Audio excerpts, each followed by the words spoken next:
Back in 1936, Adolf Hitler found a unique way to showcase Nazi Germany to the world through the Berlin Olympics. Now, this wasn't just any sports event, it was a carefully orchestrated spectacle designed to promote the strength and supposed superiority of the Nazi regime. The games took place from August 1st to August 16th, and for Hitler, it was a golden opportunity to project an image of a revitalized and powerful Germany. Interestingly, Germany had won the bid to host the Olympics way back in 1931, before Hitler even came to power.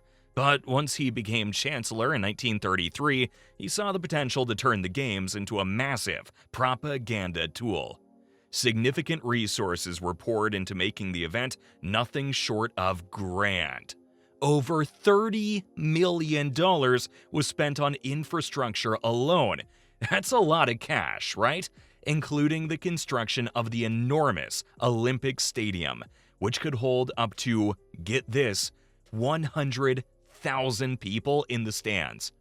And if you were there, you would see the stadium decked out in both Olympic and swastika flags, a not-so-subtle fusion of the Games with Nazi ideology. Now, here's the thing. The Nazis knew they had to put on a good show, especially for international visitors. So they temporarily, emphasis on temporarily, toned down their public displays of anti-Semitism. Anti-Jewish signs were quietly removed, and the notoriously anti-Semitic newspaper, Der Stürmer, was kept off the streets during the Games. And this was all part of the plan to create a facade of tolerance, deceiving international visitors and the media alike. They really wanted to project a clean image, and of course we know the reality was anything but. But anyway, the opening ceremony was nothing short of spectacular. It featured 5,000 athletes from 51 nations, with Hitler making a brief symbolic statement to declare the Games open. And here's a little-known fact. The 1936 Olympics were the first to feature the now iconic Olympic torch relay, which linked ancient Greece to Nazi Germany. The message was clear. The Nazis wanted to be seen as the rightful heirs of Western civilization. When it came to the actual competition, Germany dominated. They won a total of 89 medals, including 33 golds, more than any other nation. This success was used to reinforce the image of German superiority. But there was a small twist that Hitler didn't see coming. African-American athlete Jesse Owens won 4 gold medals, a feat that seriously undermined Hitler's racist ideology. And despite the Nazi propaganda machine's efforts to downplay Owens' achievements, his victory sent a powerful message to the world. In the end, the 1936 Olympics did exactly what Hitler had hoped, momentarily improved the international perception of Nazi Germany and helped solidify his power within the country. But as we all now know, this grand facade was just a mask, hiding the brutal reality of the regime's policies. Fast forward to the post-war era, and the 1948 London Olympics were on the horizon, but not for everyone. In a move reflecting the fresh scars of conflict, the International Olympic Committee, or IOC, gave Germany and Japan a timeout due to their roles in World War II. It's kinda like being benched in sports for unsportsmanlike conduct. Both nations, led by Hitler's Germany and Imperial Japan, had wreaked havoc across their respective continents, so the world decided it wasn't game time for them just yet. The IOC, in step with the Allies' broader goals, ruled that inviting these former aggressors back so soon would be a major faux pas. Instead, the focus was on healing and unity, keeping the Olympic spirit untarnished by nations still shadowed by their wartime actions. And the exclusion wasn't just a slap on the wrist, it was a full-blown call for these nations to get their act together, emphasizing peace and reconstruction before returning to the global sports stage. The ban underscored the need for a timeout to rebuild trust and commitment to global harmony. Finally, in 1952, at the Helsinki Olympics, both Germany, now as West Germany, and Japan made their comeback. It was a symbolic nod to their efforts to mend fences and rebuild their international reputation. Well, fast forward to today, and the excitement's definitely cooled off. Why, you ask? Well, let's dive into the Olympic pool of challenges that have cities waving the white flag before the torch even arrives. And first things first, let's talk about that cash money. The price tag on these games is jaw-dropping. Hosting the Olympics now is like throwing a party that you thought would cost a few grand, but then you end up having to remortgage your house. Take Tokyo 2020, for instance. Originally budgeted at a hefty $7.3 billion, which is, let's be honest, already a lot of money, okay? The final bill skyrocketed to almost $30 billion. $30 billion! That's over 4 times the original budget. That's insane. And guess what? Only a slice, a tiny slice of that gargantuan cost was covered by TV rights and sponsorships. Talk about a budget blunder. But wait, there's more. After the athletes pack up and the crowds disperse, host cities often find themselves stuck with white elephants. No, not the actual animals, but venues so massive and underused that they become a burden. And here's a good example. The Pyeongchang Olympic Stadium, built for the 2018 Winter Games with a cool $109 million price tag, met the wrecking ball shortly after the medals were handed out because nobody really needed it anymore. That's a lot of cash for a fleeting moment of glory. And the cherry on top? Well, the local communities often get a raw deal. In the race to build shiny new venues and spruce up infrastructure, thousands find themselves displaced. Over 1 million people were moved out of their homes for the Beijing 2008 Olympics. So it's no wonder that folks in potential host cities like Boston, Hamburg, and Budapest have started to say, thanks, but no thanks, opting out via referendums and protests. They literally choose to bow out of the bidding war to avoid the hassle and heartache.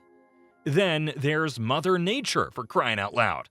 Hosting the Olympics isn't just about building stadiums, it's about the massive environmental footprint it leaves behind.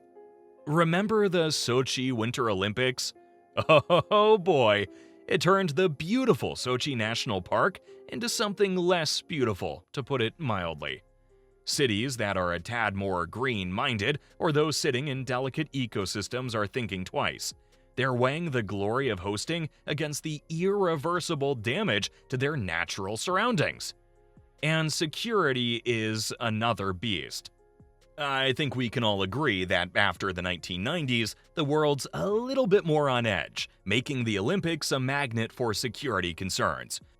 We're talking a whopping increase in security budgets, now topping over $1.5 billion. That's billion with a B. Cities are sweating over the ballooning cost, not just to play host, but to ensure everyone's safe while they're at it.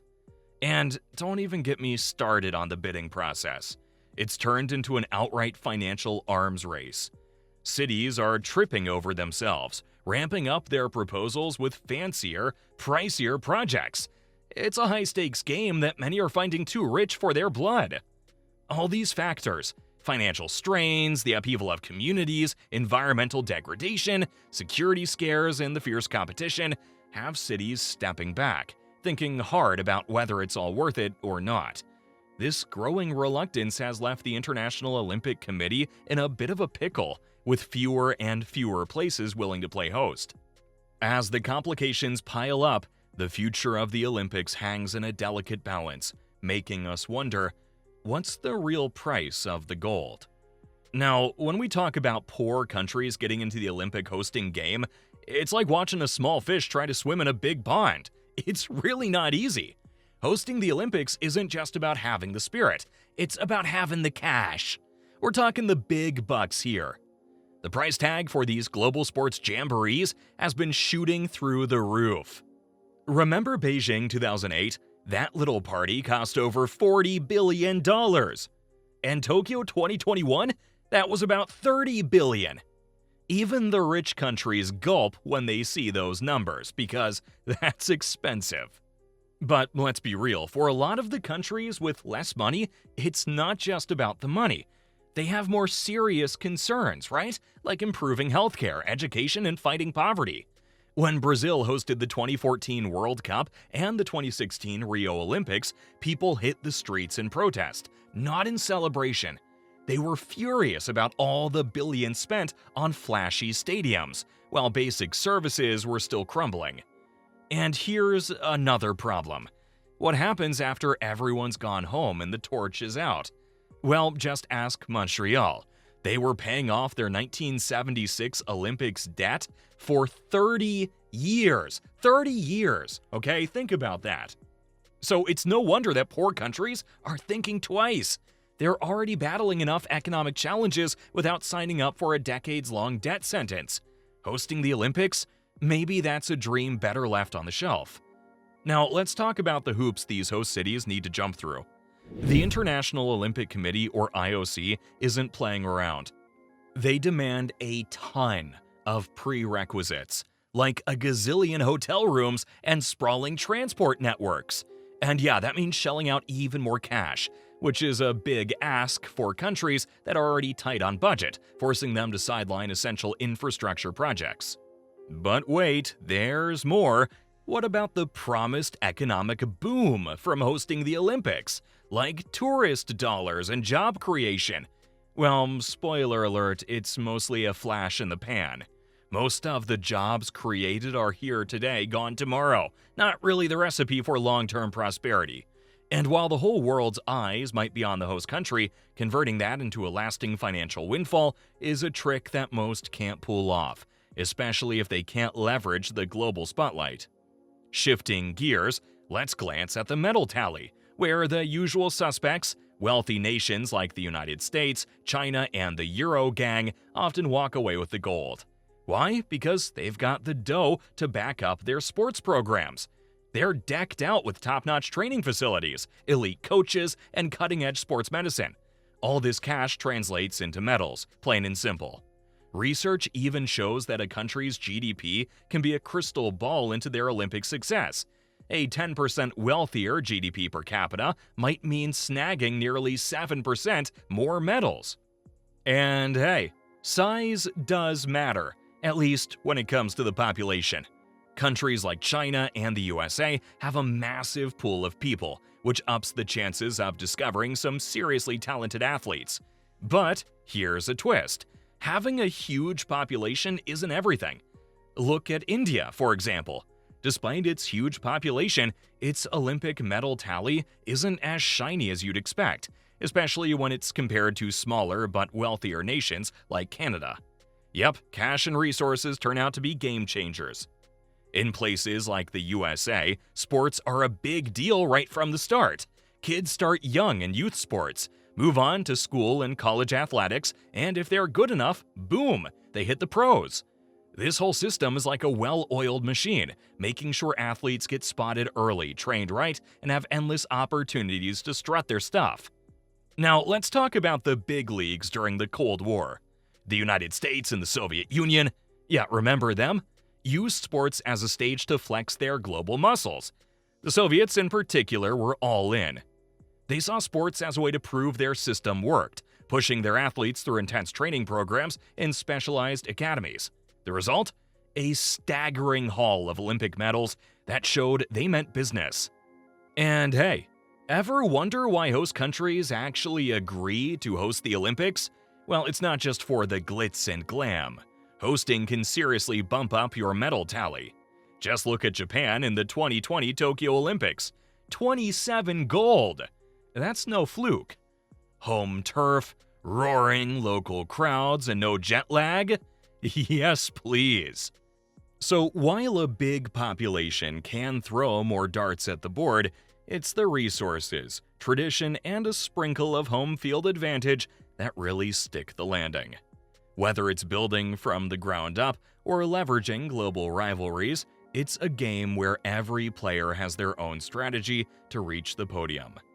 If you've enjoyed our perspective on Olympics and its history, please like this video and subscribe to our channel as we post interesting geopolitical and economic documentaries twice every week.